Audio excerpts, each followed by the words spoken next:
everybody, Corbino here, and we got ourselves another Thank God It's Wednesday. First issue we're going to talk about is X-23 number 12. I think this is the end. It's the end and conclusion. So, is this another freaking series I follow that has been canceled?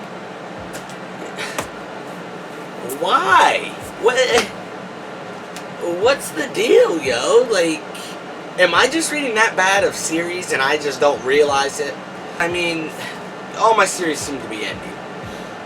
Anyways, Gabby and Laura have been sort of at odds lately. And basically, you know, everything wraps up and they're happy again. And they save some Weapon X roosters or whatever. Now they can fly and they're heat resistant or fire resistant or whatever. It's a goofy, weird finale to it. It wasn't that great. I just want to talk about it being the finale, and Gabby is officially going by Scout now instead of Honey Badger, which, I don't know, I like them both, but I think I prefer Honey Badger mainly because we didn't really get to know her as Honey Badger very long. But yeah, that's it for this issue. Next we got is Miss Marvel number 3. Her parents were melted, then brought back, and some weird stuff's going on. And these weird aliens or something, they think she's the, what are they calling her? The something one, the ancient one, not the ancient one, but like the chosen one, something like that. Anyways, and she goes to space with her parents and these weird aliens, and she thinks she's helping them out, but turns out she's working for the bad guys. Or, well, maybe. We don't really know. It's up to you who you want to trust, I guess. But she finds the son of the king, and the king's the bad guy, but we thought was a good guy, and she sets the son free, and the son's leading a resistance against him because he's bad, but I don't really know who's the good guy, bad guy. And they run off in a spaceship to go save his other people, and they shoot at it, and it looks like it explodes. Obviously, they're not going to be dead, but you never know. They could throw a curveball at us. I'm not sure who I'm trusting here. Next, we got is Runaways number 21. Probably my favorite read this month. Chase is doing some grocery shopping, and one of the workers there is helping him out, and she's flirting with him. You can see it. And I kept thinking, is Chase flirting with her? Maybe Gert and Gert and Chase really aren't together. But I guess they're just not together because of the age difference. I didn't really think about that. And he's waiting for her to be able to be old enough to be with her. And anyways, and so he tells the girl, he's like, oh, well, I've got a girlfriend, kinda. And she's like, oh, I thought you were flirting with me too. And he's like, my bad. And I mean, if Chase wants to get with this girl, that's perfectly fine. Chase also wants to talk to Molly about why she ran away, and she explains everything about how she doesn't feel like she can actually miss her parents and everything, and they have a heart-to-heart, hug each other, great. Carolina's been going to some therapy to, help her with her own problems, which is great for her. And she saved a little girl, I believe. A couple kids were playing in the street. She saved one of them from being hit. And the artwork for that was beautiful. I'll try to remember to put that up. She looked great. She's trying to do her own superhero type thing on the side. And no one knows where Vic's at. And finally they find like the old bathroom downstairs. Well, Chase does. And Vic's body's down there, like his robot body, but his head's not. And we left off with him dropping his body into the tub and like something going on, something growing from him. Well, he's running around the house trying to find Vic. And he's found Vic. Vic has grown back a full body now. And he is making out with Gert. Fuck you, Gert. Fuck you, Vic. Next we got is Miles Morales, Spider-Man number 6. Spider-Man's been dealing with this, I don't remember what her name's called, but turns out she's the granddaughter of the Vulture, I believe. So that's kind of cool, I guess.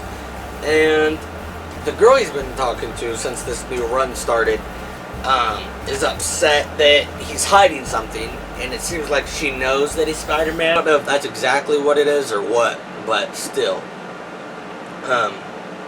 So it seems like she's upset, and they kind of break up-ish. And he is dealing with this vulture girl, bird, and she's trying to kill Tombstone, and so he webs himself to Tombstone. Is like, yo, if I believe that you'll let him die, but I don't think you'll let me, an innocent guy, die. She saves him, saves the day, and so that's cool and all. I hope he's not trying to, you know,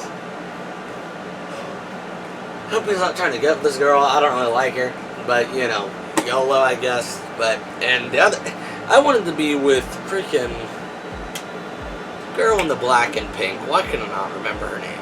She's from the Ultimate Universe too, I believe. Either way, I want him to be with her. Next we got is Go-Go Power Rangers number 20. We've been working with this Alpha 1. Yeah, Alpha 1. And clearly, if you look at him, he looks evil as hell. And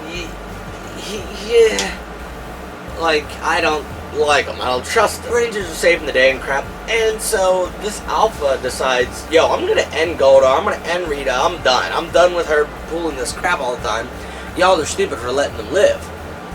Traps them in a bubble and, like, brings on these cars and shit. And, like, morphs into its own, like, type of Megazord. And is like, I'm going to kill him. I don't give a shit.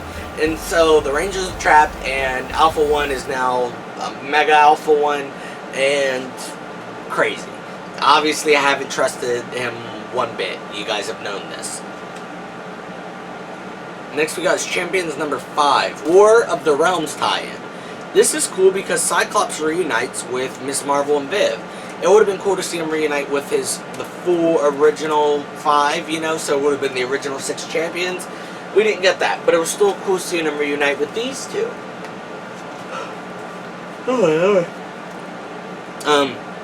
And Miles is off talking to the girl's family that died when he changed the timeline or whatever, and he's feeling real bad, and he just, you know, stuff's going on there. But the cool thing is that Cyclops, you know, they're fighting people in the city for the War of Realms. And Pinpoint, I believe is his name, one of the new champions, is talking about the champions. And Cyclops is like, what? And he finds his old team. And he's like, yo, guys, da-da-da-da-da. I still have my memories. And he's like, being a part of your team was some of the best, you know, time in my life. I've missed you guys. I still, like, I'm glad you guys are still a thing doing your stuff. And Miss Marvel's like, how do you do it, Scott? How do you be a leader the way you are? And he's like, it's tough, trust me. We all know Scott has not had the easiest time leading the X-Men and whatnot.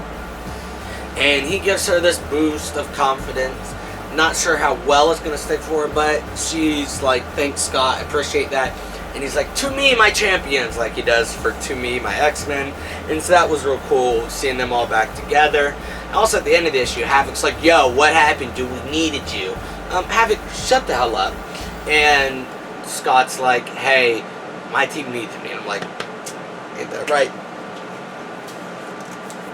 Next we got is Oblivion Song number 15. So we've done a time jump, and Ed is in Oblivion living his life.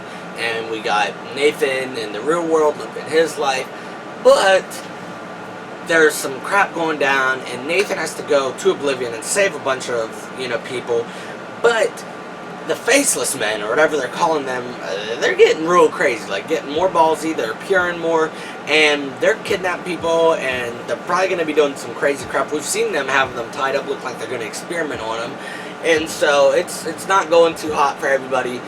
And Ed is just now finding out that the Faceless Men really are real. Well, he's not for sure, but he's like, yo, is this actually happening? These people are like, yo, our people are being kidnapped, we gotta do something. So he gets on a big monster bird plane thingy, and he flies out, and, well, he's gonna fly out, but yeah, he flies out at the end of the issue, and he's gonna try to save the day, but I don't know, because these Faceless Men are freaking terrifying, and I'm not for it.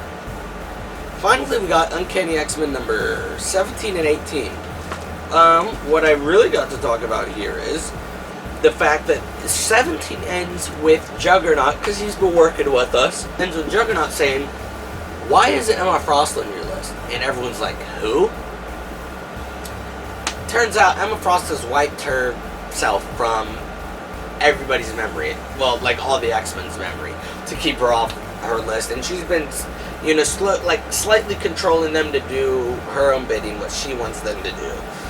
And the next issue, they're all about finding Emma Frost and all this crap. But we're finding out some crap about what's going on with Emma. She's been working with Mystique.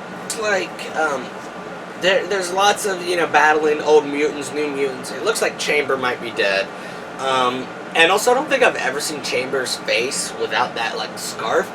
Is his face always like that? You know what I mean? Or did that happen because of the battle? Anyways, they have the funeral for Rain, and, you know, lots of conflicts going on. Team drama.